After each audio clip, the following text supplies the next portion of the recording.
আজ শেয়ার করছি ভাইরাল সেই চিকেন মোমোর রেসিপি। একদম মিস করো না কিন্তু। এত ঝটপট এই মোমো তৈরি হয়ে যায় তোমরা বিশ্বাসই করতে পারবে না। প্রথমেই যেটা করতে হবে, চিকেন কিমার মধ্যে নুন, গোলমরিচের গুঁড়ো, কিছুটা ভিনিগার, সয়া সস, তার মধ্যে দিয়ে দাও বেশ অনেকটা কুচিয়ে রাখা বাঁধাকপি, কুচিয়ে রাখা পেঁয়াজ, তার মধ্যে কাঁচা লঙ্কা কুচি, আদা রসুন বাটা, এর মধ্যে কিছুটা আমি দিয়েছি মেয়োনিজ। এটা কিন্তু আরো স্বাদ বাড়াবে। ময়দা দিয়ে খুব ভালো করে এটাকে মেখে নাও, এরকম গোল গোল বলের আকারে শেপ করে নাও। এইবার যেটা করতে হবে, ময়দাতে কোট করে বরফ ঠান্ডা জলে ভিজিয়ে আবারও ময়দার কোট করতে হবে।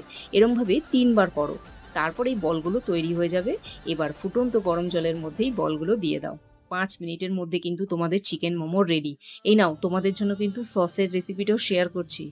রসুন কুচি দিয়ে তেলের মধ্যে, তার মধ্যে জল দিয়ে দাও। এর মধ্যে নুন, চিনি, চিলি ফ্লেক্স, ভিনিগার, কিছুটা লঙ্কার গুঁড়ো আর কর্নফ্লাওয়ার গোলা জল দিলেই কিন্তু এই চিকেন মোমোর চাটনিও রেডি। তাহলে কিন্তু আজকে দুটো রেসিপি তোমাদের সঙ্গে শেয়ার করলাম। এবার কিন্তু রেসিপি তোমাদের বাড়িতে বানিয়ে দেখতেই হবে এবং জানাতেই হবে কেমন খেলে তোমরা। সত্যি একটা অসাধারণ রেসিপি। আজ তাহলে এটুকু।